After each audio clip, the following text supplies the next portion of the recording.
오늘 같이 나누실 말씀은 구약성경 레위기 23장 22절 말씀입니다. 구약성경 레위기 23장 22절 말씀입니다. 우리 본문 말씀 같이 읽고 말씀에 은혜를 나누겠습니다. 본문 말씀 같이 읽겠습니다. 너희 땅에 곡물을 벨 때에 밭 모퉁이까지 다 베지 말며 떨어진 것을 줍지 말고 그것을 가난한 자와 거류민을 위하여 남겨두라. 나는 너희의 하나님 여호와이니라. 아멘. 우리가 지금 계속해서 연약한 자들을 돌보시는 하나님에 대해서 말씀을 나누고 있습니다. 그 가운데 시편 146편 9절에 나그네들을 보호하라 하는 말씀을 가지고 지금 나누고 있는데요. 나그네들을 어떻게 보호하도록 했나 하면 유월절을 지키도록 허락했고 또 안식일을 지키도록 허락했고 이방 나그네를 압제하거나 학대하지 말라고 그랬습니다. 단순히 그냥 이렇게 돌볼 사람 없는 사람들, 또 의지할 곳 없는 사람들, 연약한 사람들을 압제하거나 학대하지 않는 것으로 그치지 않고 동족같이 여기라 그랬고 또 자기같이 사랑하라고 이렇게 성경은 말씀하고 있습니다. 근데 예수님은 더 나아가서 원수도 사랑하라 그랬죠. 나를 핍박하는 자를 위해서 기도하라고 하셨고요. 여러분, 이것이 바로 우리가 하나님께서 우리에게 요구하시는 연약한 자들을 향한 하나님의 사랑의 수준이에요. 그냥 우리가 생각하고 만족하는 만큼의 사랑을 베푸는 것으로 끝나지 않고 하나님은 우리에게 더 큰 사랑의 수준을 요구하고 계시는 거죠. 오늘 레위기 23장 22절 읽었던 본문 말씀을 보니까요. 이제 추수하는 시기에 대해서 말씀하고 있어요. 추수할 때에 밭 모퉁이까지 다 베지 말고 떨어진 것을 줍지 말고 그것을 가난한 자와 거류민을 위하여서 남겨둬라 그랬습니다. 여러분, 이 사실 땅에서 얻은 그 밭이나 논에서 얻은 그 열매의 주인은 누구입니까? 그건 두말할 것도 없이 그 곡식의 씨를 심고 열매를 얻기까지 열심히 가꾸었던 그 땅의 주인, 바로 그 사람이 그 열매의 주인이고 또 그 열매의 주인이기 때문에 그 열매를 어떻게 사용하는지에 대한 그 사용처를 결정하는 것도 역시 그 주인의 몫이죠. 그런데 이 곡식의 주인이 그 곡식을 자기 마음대로 이렇게 주장하는 것이 아니라 하나님이 주장하고 있어요.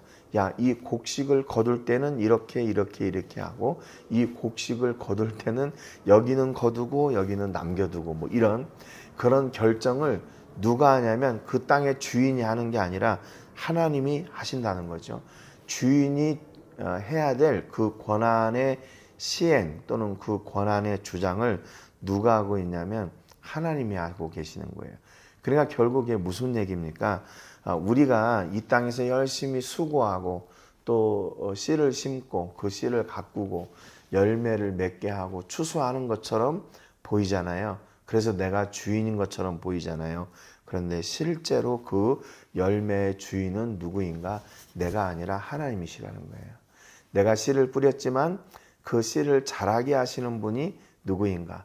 내가 그 씨를 열심히 가꾸고 추수할 때까지 기다린 것처럼 보이지만 누가 하신 건가? 하나님이 하신 거란 거죠. 그렇기 때문에 그 열매의 주인 누구인가? 사람이 아니라 바로 그 땅을 우리에게 허락해 주신 하나님이시라는 것을 우리가 이 본문을 통해서 다시 한번 확인하게 되는 거죠. 이 본문에서 가난한 자들과 거류민들을 위해 곡식을 남겨두라고 하시는 이 하나님의 명령이요, 너무나도 단호하고 아주 강한 표현을 사용하고 있습니다. 영어 성경들에 보니까 leave them for the poor 그랬어요. 그러니까 이게 뭐 앞뒤 따지지 않고 그냥 당연히 해야 되는 거예요.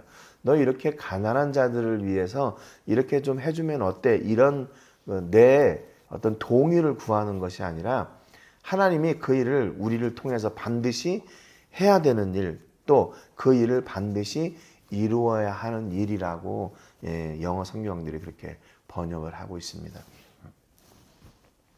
그러니까 이웃을 향한 사랑의 실천, 또 나눔은 이것은 내가 할 수도 있고 또는 안 할 수도 있고 그런 종류가 아니에요.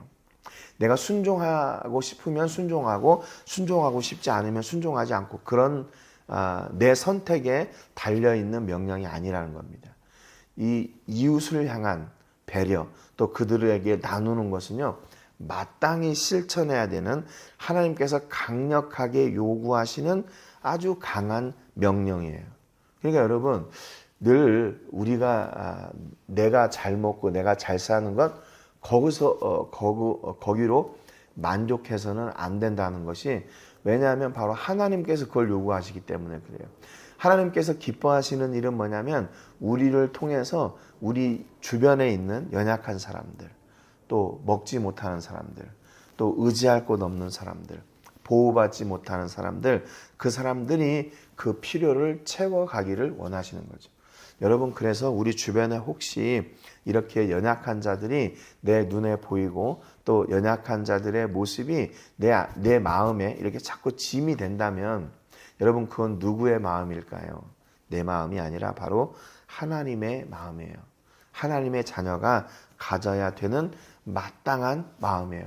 왜 하나님께서 이렇게 아주 강력하게 명령하셨을까요? 그것은 이 일이 너무나도 시급하고 긴급한 일이기 때문에 그래요. 여러분, 사람에게 있어서 먹고 사는 일보다 더 중요한 일이 어디 있습니까? 물론 우리는 하나님의 영광을 위해서 사는 일이 더 중요하다라고 생각하지만 실제 여러분, 지금 먹지를 못하는데 어떻게 하나님을 제대로 섬기겠어요? 그러니까 사람에게 있어서 제일 중요하고 시급한 일, 그건 뭔가 하면 바로 먹고 사는 일이에요.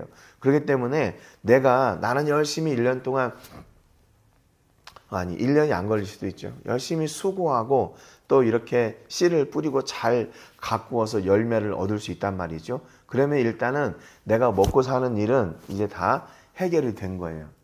내가 먹고 사는 일은 해결이 된 거예요. 그런데 그 반면에 그러지 못한 사람들, 약자들, 또 보호받아야 될 사람들이 있다는 것이죠. 그러면 그들에 대한 책임을 누구에게 물으시나? 바로 우리에게 물으신다는 거예요. 왜냐하면 앞서도 말씀드렸지만 우리가 씨를 심고 가꾸고 열매를 맺고 추수하는 것처럼 보이지만 실제 그 일의 주인은 누구인가? 하나님이시라고 그랬잖아요. 그러니까 하나님께서 그 일을 우리를 통해서 이루셨기 때문에 그 열매를 사용하는 사용 목적 또한 하나님이 기뻐하시는 대로 사용해야 돼. 마땅히 사용해야 된다는 겁니다. 너무나도 먹고 사는 일이 시급하고 중요한 일이기 때문에. 그러니까 그것을 나눌 때 뭐냐면 내 것을 나누는 것이 아니라 하나님의 것을 나누는 거예요. 그렇죠? 그러니까 이것이 바로 그 11조의 의미와 연결이 또 됩니다. 11조의 의미가 뭐예요? 내가 10가지는 10개를 벌어서 내가 10개를 수고해가지고 얻어가지고 1개를 하나님 드리는 거, 그런 의미가 아니라는 거예요. 11조의 의미가 뭔가 하면 내가 10개 가지고 있는 이 10개를 모두 하나님으로부터 받은 거예요. 그런데 이것이 내 노력이 아니라 내 수고가 아니라 하나님의 은혜의 열매입니다 라는 것을 고백하기를 원하시는데, 하나님은 무엇으로 그 고백을 받으시냐 하면 그 10개 중에 1개를 하나님께 드림으로 이것이 나머지 9개도 역시 하나님의 것입니다 라는 그 고백으로, 그 믿음의 표현으로 하나님께서 받아주신다고 말씀하신 거예요. 그러니까 이게 뭐예요? 내가 열심히 해서 내가 다 얻은 것처럼 보이지만 아니라는 거죠. 그 뒤에 나를 철저하게 보호하고 계셨던 하나님의 은혜가 있었고 그분의 은혜로 말미암아 내가 10개를 얻었고 그 중에 1가지를 하나님께 드림으로 이 모든 것이 하나님으로부터 온 것입니다 라는 그 믿음의 표현, 그 고백으로 하나님께서 받아주시겠다고 말씀하신 거예요. 서로 그렇게 약속하신 거죠. 그래서 하나님은 이렇게 우리에게 어떻게 주시냐 하면 풍성하게 주셔요. 풍성하게 주셔요. 내가 먹은 거, 또 내가 가지고 있는 거, 내가 노력하고 수고한 것만 얻는 것이 아니라 이렇게 이웃들에게 나눌 만큼 풍성하게 주신다는 겁니다. 지난주에 우리 주일날 이삭이 복받은 거에 대해서 나눴죠. 그 블레셋 땅에서 씨를 심었는데 몇 배의 열매를 얻었습니까? 100배의 열매를 얻었죠. 그러니까 이런 전무후무한 복을 받고 뭐가 됐다고요? 거부가 됐다. 그래서 거부가 됐다. 그냥 이것은 하나님께서 주시는 은혜로만 가능한 거예요. 내가 노력해가지고 아무리 수고하고 애써도 거부가 되기가 쉽지 않은 거죠. 안 되는 거죠. 누가 하게 하시나, 누가 거부를 만드시나, 하나님이 만드신다는 명확한 믿음, 그리고 명확한 방향성이 우리 안에 있어야 돼요. 여러분, 그래서 예수님도 그렇게 말씀하셨어요. 야, 너희들 부자 되고 싶지? 그러면 어떻게 해야 되냐면 많이 저축하면 돼. 또 많이 벌면 돼. 또 번 것보다 덜 쓰게 이렇게 아껴 쓰면 돼. 이렇게 말씀하지 않으셨어요. 예수님께서 우리가 부자 되는 방법을 어떻게 말씀하셨냐면 누가복음 6장 38절에 보니까 주라 그랬어요. 주라. 그리하면 너희에게 줄 것이니 곧 후이되어 누르고 흔들어 넘치도록 하여 너희에게 안겨주리라. 너희가 헤아리는 그 헤아림으로 너희도 헤아림을 도로 받을 것이니라 라고 말씀하셨어요. 예수님께서 우리가 부자 되는 방법을 어떻게 말씀하셨냐면 많이 벌고 많이 저축하고 아끼고 적게 쓰고 이게 아니라 주라 그랬어요. 주라. 여러분, 이 말씀은 부자 되는 방법하고 조금 거리가 먼 것 같지 않으세요? 내가 부자 되려면 내게 있는 것이 많아져야 되잖아요. 그런데 주는 것은 뭐예요? 내게 있는 것을 빼기 하는 거, 마이너스, 나누는 거잖아요. 그런데 이 예수님께서 우리에게 부자 되는 방법을 가르쳐 주셨는데 나누래요. 빼게 하래요. 마이너스 하래요. 그러면 내 가지고 있는 것이 풍성해지게 된다고 말씀하고 있어요. 여기 주라 명령하신 분이 누구예요? 예수님이시죠. 그리고 그 명령을 받는 사람들은 바로 우리들입니다. 그런데 이 명령에 순종할 때 우리에게 후이되어 누르고 흔들어 넘치도록 주시는 분이 누구신가? 그 주체, 그 주인은 누구세요? 바로 하나님이세요. 그러니까 하나님의 마음을 아시는 예수님이 우리에게 어떻게 하냐면 야, 너 부자가 되는 방법이 뭔 줄 알아? 귀뜸해 주시는 거예요. 그러니까 우리가 부자 되려고 아무리 노력하고 힘쓰고 애써도 되는 게 아니죠. 어떻게 해야 돼요? 우리에게 있는 것을 이 예수님이 말씀하신 것처럼 나눌 때 하나님은 우리의 그 나눔을 통해서 후이되어 누르고 흔들어 넘치도록 주신대요. 여러분, 우리가 하나님께서 주시는 30배, 60배, 100배의 복을 받은 것으로 여러분 만족하시면 안 돼요. 그럼 어떻게 해야 돼요? 그 복이 흘러 넘치기까지 우리는 실천해야 됩니다. 무엇을 실천해요? 나누는 것. 주는 것을 실천해야 돼요. 그때 하나님께서 우리에게 더욱 놀랍게 역사하셔서 우리의 잔이 흘러 넘치도록, 누구에게 흘러 넘쳐요? 그 도움을 받아야 될 사람들에게 흘러 넘치도록 하나님께서 복을 주셔요. 그래서 여러분, 예수님께서 우리에게 주라 말씀하시는 것은 네 삶을 마이너스 빼기 되게 하시려고 하시는 게 아니에요. 너가 나누면 네 삶은 빼기가 되고 마이너스가 되고 네가 이렇게 곡간에 차있던 곡식이 점점점 줄어들 거다. 그런 말씀이 아니죠. 우리가 주는 그 삶의 행위를 통해서 우리에게 더욱 풍성하게 넘치도록 채워주시고 갚아주시는 그 하늘의 복, 하나님이 주시는 은혜의 통로가, 축복의 통로가 되라고 말씀하고 있는 겁니다. 여러분, 사실 그러니까 우리가 나눌 때는 어떤 마음이 들 때가 있냐면 야, 이거 맞나? 이거 이렇게 나눠가지고 이거 나도 조금 힘들고 어려운 상황인데 이게 맞나? 그런 염려가 있을 수가 있죠. 그런데 그때 그 염려보다 더 큰 우리의 마음을 움직이는 힘이 뭐가 돼야 되냐면 주라 약속하신, 주라 말씀하신 예수님, 그리고 줄 때 복 주시는 하나님을 기대하는 믿음으로 나가는 것이 더 중요하다는 겁니다. 그러니까 여러분, 우리가 물질을 나눈다는 것은 결국 뭔가 하면 돈을 나누는 것이 아니라 우리의 마음을 나누는 거예요. 우리의 사랑을 나누는 거예요. 우리의 그 염려를 넘어서는 그 예수님의 사랑과 하나님의 은혜로 그 나눔을 실천하고 있는 겁니다. 그러니까 예수님이 말씀하신 거, 하나님이 그 곡식을 이렇게 구별해 놓으라고 한 것은요, 단순히 곡식이나 물질을 나누는 것으로 만족하지 말라고 말씀하시는 거예요. 뭐예요? 내 마음을 함께, 내 사랑을 함께 나누는 거예요. 그것을 원하시는 거예요. 여러분, 그러니까 우리가 이것은 뭐냐면 나눔의 수준이에요. 우리가 지난번에는 하나님께서 우리에게 주시는 사랑의 수준에 대해서 나눴잖아요. 오늘은 주라 말씀하시는 그때 뭔가 어떻게 나누고 줘야 되냐, 우리의 마음과 사랑까지 함께 그것을 아까워하고 이거 나도 필요한데 이거 내가 잘못해가지고 이거 주고 나는 모자라면 어떻게, 이런 생각을 갖지 말고 우리의 마음까지 사랑까지 함께 나누라는 겁니다. 이 예수님의 명령이 어떻다고요? 너무나도 단호하고 명확하고 확실하고 강력한 거예요. 이건 반드시 해야 되는 겁니다.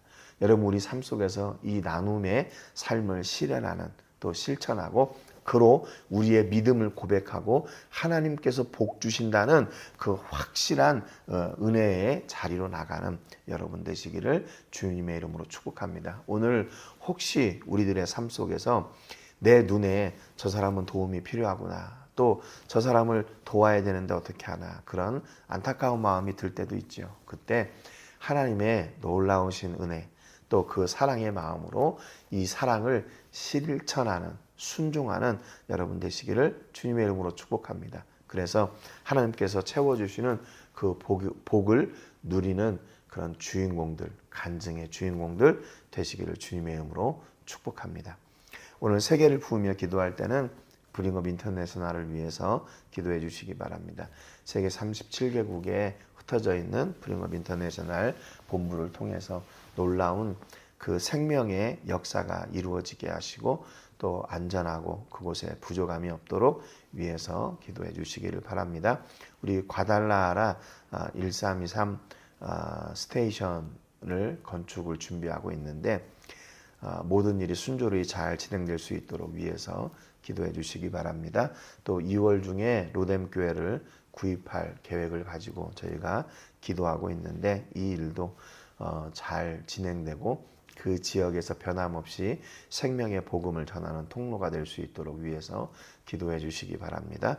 또 이 귀한 사역에 동역할 신실한 믿음의 동역자들을 보내주시기를 위해서 기도해 주시고, 오늘도 우리가 섬기고 기도하는 선교지와 선교사님들, 단체와 교회 위해서 기도해 주시기 바랍니다. 우리 자녀들을 위해서 오늘도 기도하시고요. 우리 자녀들이 어디에 있든지 하나님께서 기뻐하시는 이 나눔의 통로가 될 수 있도록 그들의 모든 삶을 채워주시고, 특별히 믿음으로 순종하여 나가 하나님께서 주시는 그런 흘러 넘치는 복이 있도록 위해서 기도해 주시기 바랍니다.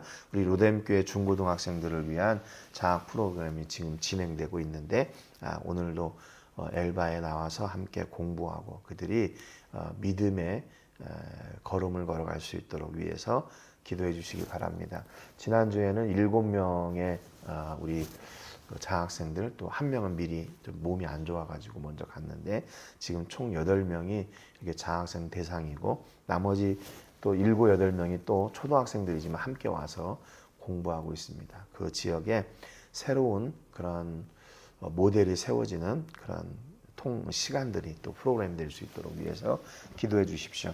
오늘 본문 말씀처럼 우리 이웃을 향한 사랑의 실천으로 하나님께서 더욱 풍성하게 채우시는 복을 누리는 그런 복된 하루 되도록 위해서 기도하시기 바랍니다. 제가 먼저 기도하고 같이 기도하겠습니다. 하나님, 감사합니다. 오늘 말씀을 통해서 우리의 생각으로는 우리 이웃들에게 나눌 때 마이너스가 되고 또 빼기가 될 것 같은데, 하나님은 그 일을 순종하라고 아주 강력하게 말씀하셨습니다. 하나님, 오늘 우리 삶 속에 하나님이 원하시는 나눔의 통로, 축복의 통로가 되게 해주시기를 소원합니다. 하나님은 우리가 그 나눔을 실천함으로 우리가 가진 것이 마이너스 되는 것이 아니라 흘러 넘치도록 풍성하게 채우시겠다 약속하셨습니다. 하나님, 이 약속의 말씀을 붙잡고 나눔을 두려워하지 않게 하시고 하나님이 기뻐하시는 그 일을 온전히 감당하는 하나님의 사람들, 믿음의 사람들, 축복의 사람들이 되게 해 주옵소서. 하나님, 오늘 기도하는 제목들이 있습니다. 그 기도의 제목을 하나님 들으시고 응답하여 주시되 속히 응답하시고 말씀을 따라 믿음으로 기도할 때 약속하신 복을 누리는 우리 모든 성도님들 다 되게 해 주옵소서. 감사드리고 예수님의 이름으로 기도합니다. 아멘. 우리 같이 기도하겠습니다.